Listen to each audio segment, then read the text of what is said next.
खरं तर रेशनिंग जे आहे ते रेशनिंग धारकांना जे कार्ड आहे त्यांच्याकडे त्यांना ऑनलाईन पद्धतीने दिलं जातं. आता गेले 1 ते 1.5 महिने हे ऑनलाईन पद्धतीच्या ज्या सॉफ्टवेअरमध्ये प्रॉब्लेम असल्यामुळे काही अडचण आहे, तांत्रिक अडचण आहे आणि त्याच्यामुळे जवळजवळ 1 ते 1.5 महिन्यापासून शिधापत्रित धारकांना कोणत्या प्रकारचं रेशन मिळालं नाही.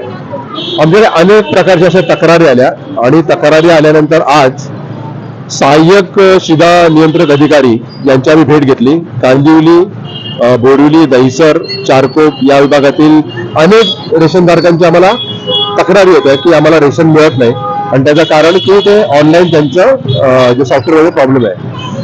आता रेशन अधिकाऱ्यांना आम्ही विचारलं तर ते म्हणाले पूर्ण महाराष्ट्राचा हा प्रॉब्लेम आहे. आज पूर्ण महाराष्ट्रातली यंत्रणा पूर्णपणे कोसळून पडलेली आहे आणि जवळपास जी काही 12 कोटी 13 कोटी महाराष्ट्राची लोकसंख्या आहे, आज सगळ्याच नागरिकांना त्याचा त्रास होतोय. या संदर्भात आमचे नेते, मनसेचे नेते महानगरचे आमच्याशी बोलणं झालंय आणि या संदर्भात ते लवकरच संबंधित अन्न पुरवठा नागरी मंत्री महाराष्ट्र राज्याचे त्यांच्याशी पत्रावर किंवा भेट घेतील.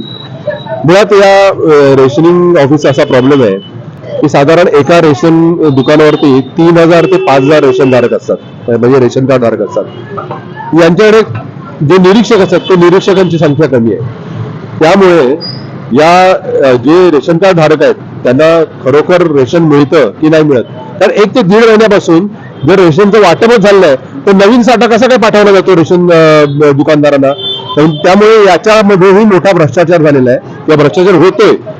आम्ही याच्याबाबत त्यांच्याकडे विचारणा केलेली आहे की तुम्ही किती अन्न पुरवठा किंवा धान्य पुरवठा रेशन दुकानदारांना केलाय आणि त्यातला किती त्याचं वाटप झालेलं आहे याचाही आम्हाला तो पूर्ण हिशोब द्यावा.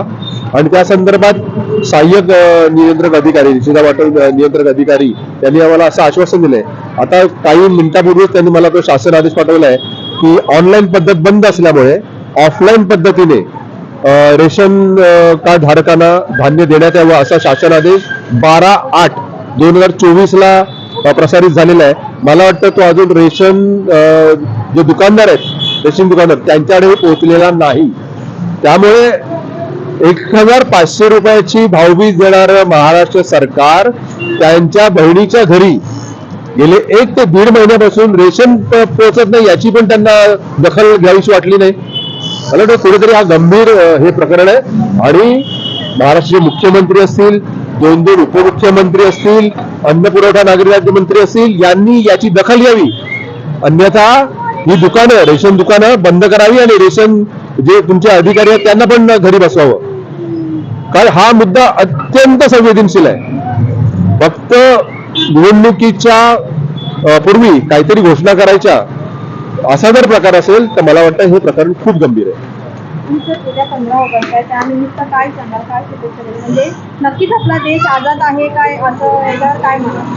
बघा, आपला भारत देश हा 1947 साली स्वतंत्र झाला आणि स्वातंत्र्य झाल्यापासून ते गेल्या आता आपला जवळ 77-78 वर्ष झाली. भारताने खूप प्रगती केली आहे, अजूनही प्रगती करू शकतो, पण त्यात काही त्रुटी आहेत. त्या त्रुटी आपल्याला दूर करून भारताने चांगली प्रगती करावी, महासत्ता म्हणून या जगामध्ये नांदावी यापासून मी सर्व देशवासियांना शुभेच्छा देतो. आणि त्याचबरोबर जे राजकारणी जातीपातीचं राजकारण करतायत आणि जनतेच्या मनात की विष घालवत त्यांनाही एक प्रकारचं मी एक आव्हान करतो की अशा प्रकारचं वातावरण न पसरवता हा भारत देश सुख समृद्धीने सगळ्यांना नांदावं आणि सगळ्यांना या बाबतीत शुभेच्छा देतो. जय महाराष्ट्र. पुढे काय करणार अशी माहिती आहे माझ्याकडे. काय बरोबर आता आम्हाला जे समजते ते आम्ही सर्व्हर प्रॉब्लेम हाच आम्ही आजपर्यंत ऐकत आलो. आता ही तुमची माहिती काय? माहिती म्हणून सांगतोय तुम्हाला. मी काय म्हणतो साहेब, हे 12/8 आहे म्हणजे 2च दिवस झाले परिवर्तन. 2 दिवस आहे पोहोचले तरी का आहे ना. मग लोकांना का देत नाही? मग लोकांची बोलून काय की आम्हाला ऑफलाईन पण देत नाही ते का? आणि का स्टॉक मग तुमच्याकडे निरीक्षक असतील ना, निरीक्षक आहेत ना, मग त्या निरीक्षकांनी माहिती घेतली तुम्हाला डायरेक्ट एक कॉपीज देतात दोन्ही पण आणि ऑगस्ट. तुमचे निरीक्षक काय करतात? तुम्ही आता म्हणालात की जो स्टॉक वाटला गेलेला नाहीये तो पुढे कॅरी फॉरवर्ड होणार. का कॅरी फॉरवर्ड होणार? जर तो ऑफलाईन वाटायचा आहे, जर तुमचे आदेश आहेत तुम्ही म्हणाला आदेश आहेत. तुमचे निरीक्षक काय करतात? निरीक्षकांनी ते जाऊन का चेक केलं की वाटला गेला की नाही गेला? कॅरी फॉरवर्ड करायची गरज का पडते? हे आता आलं ना सिस्टीम ऑनलाईन, आणि हे थंब आणि OTP आता सिस्टीम आली ना. त्याच्या आधी सगळं मॅन्युअल होत होतं ना. कॅरी फॉरवर्ड म्हणजे काय माहितीये का? देतो तुम्हाला. तरीही ऑनलाईन मॅन्युअल असेल ना तरीही त्याची एंट्री ते कार्डात मॅन्युअली पण करतात. 100% करतात. पण मग का होत नाही? मग लोकांना का रेशन मिळत नाहीये? मग तुमचे निरीक्षक काय करतात? जातात का खरोखर ते दुकानांमध्ये? चेक करतात का? रिपोर्ट दाखवा. जेव्हा किती दुकान आहे तुमच्या परिवहनामध्ये? 500. मग 500 दुकानांमध्ये रिपोर्ट आम्हाला मिळेल? कोणता रिपोर्ट आहे तुम्हाला? हे धान्य वितरण केलंय की नाही? मला तुम्ही फक्त जे आता तुमचे आहेत ना ते पॉईंट घेतो त्या पद्धतीने मी तुम्हाला प्रत्येक आरोहण लिहून घ्या तुम्ही. आम्ही काय म्हणतो ते. मिनिट्स मध्ये लिहा तुमच्या. तुम्हाला दुकानातला साठा विक्री किती झाला आणि शिल्लक किती आहे हे माहिती पाहिजे. माल किती दुकानात गेलेला आहे, तुम्ही किती त्याला त्यातला दिला? त्या लोकांनी किती दिला सर. आहे, किती शिल्लक आहे त्याच्यानंतर सेकंड याला किती आलेला आहे तोही असं दिलाय आहे नाही, तो की return. दर महिन्याला किती वाटला जात होता ह्याच्यापूर्वी आता किती वाटला जातोय ओके. आणि आता हे सिस्टम बंद झाल्यावरती किती वाटला. आपल्याला माहित पडेल ना हे जर रेकॉर्ड जर त्या लोकांनी वाटला असं लिहिलं तर तिथे वाटतच नाही, तुम्हाला ऑर्डरच आली नाही तर वाटले कसं? ते पण माहिती इथे सर्व आहे ना माल ब्लॅक मध्ये इकडे राशनवाले विकलेले असतात. खूपशा तक्रारी येतात लोकांच्या. पण ते कसं माहिती पडणार? काही दुकानवाला असं दाखवा. बरोबर आहे. मॅडम बरोबर आहे. 2 मिनिटं. तुमचं मत बरोबर आहे.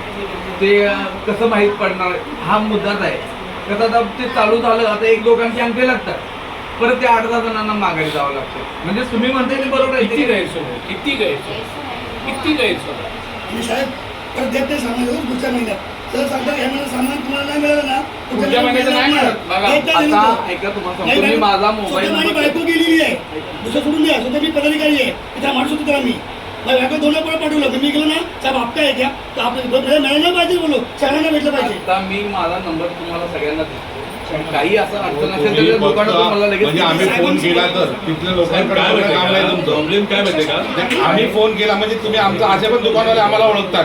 माझा फोन गेला तरी ते करतात. गोष्ट हे नाही प्रश्न सामान्य 1-2 माणसाचं काय. जणांचा नाहीये. प्रश्न 1-2 500 दुकानात- सिस्टीम मध्ये प्रॉब्लेम आहे. हा. मी काय म्हणतो जेव्हा मिळत नाही तुमच्याकडे अशा तक्रारी येत नाही का? मग तुमचे निरीक्षक करतात काय? किती निरीक्षक आहेत 500 दुकानांना? आता ते स्टाफ बरोबर आहे. किती? साहेब आपली पोस्ट काय? मी AR वर तुम्ही बरोबर आहे. तुमच्या अंडर किती लोक येतात?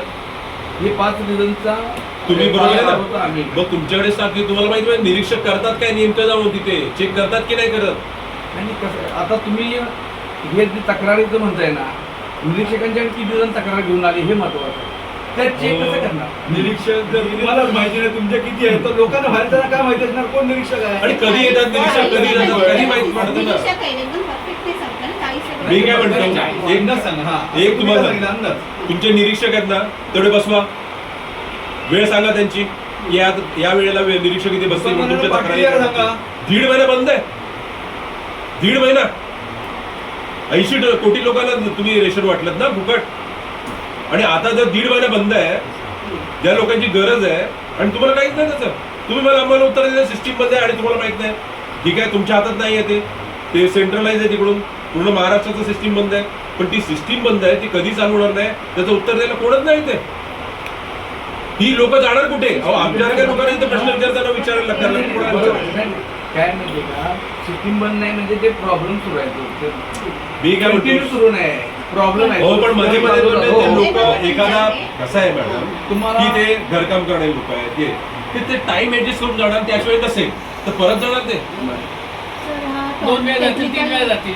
कोण आहे? नाही, नाही, मला एक सांगा